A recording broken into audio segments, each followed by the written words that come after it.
Vencedor contra perdedor. El que venciere, heredará todas las cosas, y yo seré su Dios, y él será mi hijo. Apocalipsis capítulo 21, versículo 7. Nadie se vuelve vencedor o perdedor sin haber competido. Como conquistador, al vencedor no le importa ni un poco la suerte. Al contrario, sabe que la conquista del trofeo depende exclusivamente de su desempeño personal, de su dedicación total y de sacrificios pesados.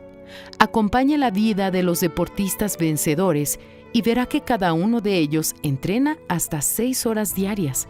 Súmese a esto las rigurosas dietas, la ausencia a las discotecas y el alejamiento de los amigos que no le convienen.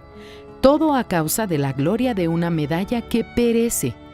Si contaran con la suerte, no entrenarían, perderían el tiempo hasta el día de la decisión. Pero los sabios, los que tienen la visión de la grandeza del Señor Dios, sacrifican por la gloria infinita, incorruptible y eterna.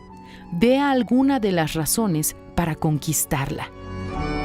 1. Al que venciere, le daré a comer del árbol de la vida, el cual está en medio del paraíso de Dios.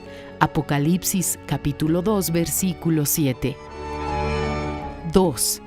Al que venciere, no sufrirá daño de la segunda muerte.